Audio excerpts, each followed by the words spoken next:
Morning Chasm listeners, it's Saturday, June 18th, 2016. This is Nathan Hylla. I'm the Advanced Engineering Technician with the Stearns County Soil and Water Conservation District with your conservation report this week. The first thing I want to talk about is that today I'm actually going to be attending some events in Avon here. The city of Avon has their Spunktacular Days going on. I know they have a parade tonight, and I'm sure my kids will partake in the fishing events today. We'll use the bike trail a little bit, maybe spend some time on the lake this weekend. And, come to think of it, during Spunktacular Days, it's, we celebrate being around lakes, and this is just one community in their celebration. But thinking about clean water, without clean water, we wouldn't be having the Spunktacular Days or these types of celebrations. That people enjoy the lake, people enjoy the atmosphere around the city of Avon today, and then typically every year during this time. Again, without clean water and conservation, we're not celebrating those types of things. So I just want to remind folks, if you aren't busy tonight, Spunktacular Days is going on in Avon tonight. Tonight. It would be tonight. There were festivities last night. Yesterday there was a tour. When I say yesterday, I'm doing this tape on the 16th of June. So June 15th there was a conservation tour put on by the Soil and Water Conservation District and headed by Brad Wins. Brad spent a lot of time working on this conservation tour, and we had some great sites. They looked at some erosion control projects, looking at filling in gullies. We looked at some egg waste projects, manure pits, that type of thing. There was a lot of people that attended, and we had an excellent turnout. However, it'd be nice to see a few more farmers. I know it's hard to commit this time of the year for those folks, but farmers, if you're listening, keep an eye out for these types of events put on by the Stearns County Soil and Water Conservation District and the NRCS. It's good, especially when you're thinking about doing a project of this nature, to go out and look at things. And see what they're all about. Visit with farmers. It's not a tour by the Stearns SWCD. It's a tour sponsored by the SWCD, but really it's put on by the farmers and the citizens of Stearns County. Speaking of Stearns County, I've been on the radio several times, and I am a local. So I grew up, born and raised, again, in the northeast part of the county, and I know a lot of folks here in Stearns County. Sitting beside me is Justin Hubbard. Right, Justin Hubbard? Yes, that's me. That's correct. Justin is an intern with the NRCS field office here in Wade Park this summer, and he's got a unique story, I guess. He's trying to learn a little bit about agriculture here in central Minnesota. Justin, can you tell the listeners, I guess, on Saturday morning here, kind of where you're from and where you go to school? Yes, I will. Thank you, Nate. Hey, I'm from Fort Valley State University. That's down in Fort Valley, Georgia. So I came all the way from Georgia. Down from the south, I'm a agriculture economics major, a junior at Fort Valley State University, and I'm blessed to be here. This is a wonderful opportunity to intern with NRCS in Minnesota, especially in the Wade Park area. It's been a pleasure ever since I've been here, and hopefully after the internship, the trainee program, I look forward to a full-time employment here. So everything is going good. I'm looking forward to learn all the ins and the outs about being a soil conservationist. And once I get that opportunity, hey, the sky be the limit from there. Our job is to take him out on different projects and kind of teach him what's going on here in Stearns County. Speaking of Stearns County, Stearns County does a lot for conservation, not just Stearns County, but we have Morrison and Todd County as well as Polk County in our listening area here. But the National Association of Conservation Districts are hosting a tour around the central Minnesota area. I know they're going to the Plant Materials Center in Becker, but they're also stopping here in Stearns County because of the amount of work that gets done here. They're going to Mill Creek Dairy. That'll be done on July 18th. It's not open to the public. I just wanted to make the public aware that, nationally we're recognized as leaders in conservation and putting conservation on the ground. And Justin's hoping to gain some of that knowledge here. It's a little bit of a different area than what he's used to. We're up here in dairy country, and, he's so far so good. This is his first week. He found himself an apartment, so he's settling in.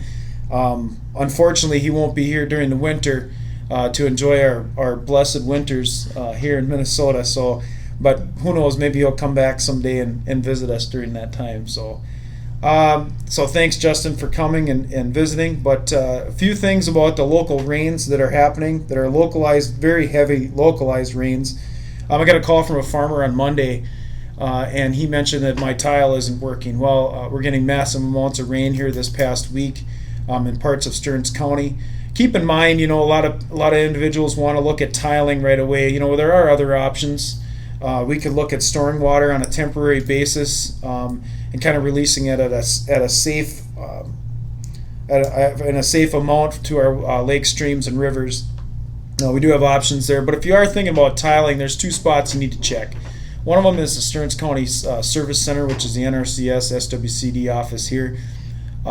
Check with USDA wetland rules. Our number is 251-7800 extension 3. That's area code 320-251-7800 extension 3. The other spot you need to check, Stearns County Environmental Services administers the state wetland rules. That number too is 320-656-3613. Now, farmers, if you're thinking about tiling, you may want to call the office, look at options for conservation measures. However, if you are putting in tile, those are the two offices you need to check with. So the next thing I want to talk about is the buffers. I know I get in trouble for going over on time because I like to talk, for those of you that know me, and we're already well into our tape here. But anyway, the point is I'd like to talk about the buffer. Many farmers call and ask about the buffer, what's going on with this state buffer law, that type of thing. The comment period is over for the maps now. And again, just to recap, you're going to need farmers. We may be contacting you once that map is finalized. It looks like that we'll have 4.8 miles of ditch requiring that 50-foot buffer. We'll have about 229 miles requiring a 1-rod buffer, or 16.5 feet. Just to give you some statistics in Stearns County, there will be public water inventory channels or public waters, 565 miles, also requiring that 50-foot buffer. So there's quite a bit of buffer here in Stearns County. Wait to hear a little bit more once that map is finalized. Should happen sometime here in July.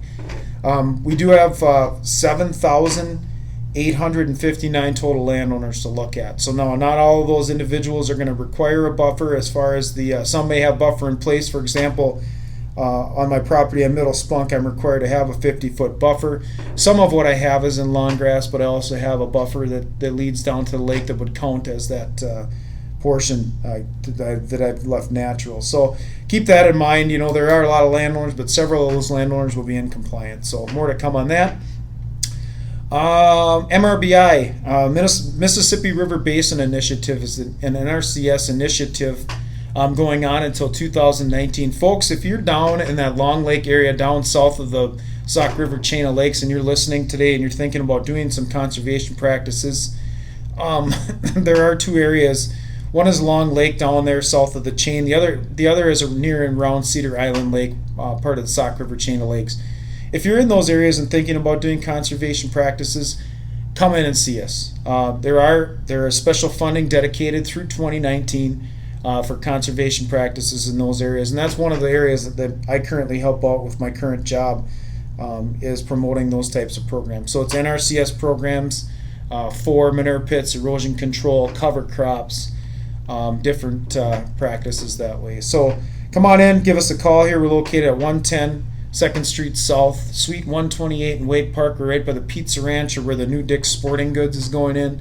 We're located right there across from Cashwise, just to the south of 2nd Street there. And that's all I got, other than a small fishing report. I usually end up with a fishing report at some way, shape, or form as a part of my conservation report. Things are slowing down a little bit as far as from the walleye standpoint. There's panfish are kind of leaving the beds right now. So things are changing. We're getting more into our summertime pattern. So speaking of summertime pattern, lakes are also showing substantial weed growth this year. We've had several landowners coming in asking, why are my weeds so high? Why is the water so dirty? We might have more of the algae growth this year just because of the warm weather, the early ice out. We had the earliest ice out on Middle Spunk that we've ever had. So as far as from the locals, is what I've heard. So combine that with warm temperatures, and you're going to get this type of situation. So Heed not, fishing is going into the summertime patterns. Get out and enjoy some time with your family this summer. Enjoy the lakes, rivers, streams here in Stearns County. We live in a great place. We got great farmers that produce good things here in Stearns County. So again, this is Nathan Hylla with your conservation report for the week of June 18th, 2016. Have a great week and enjoy your summer.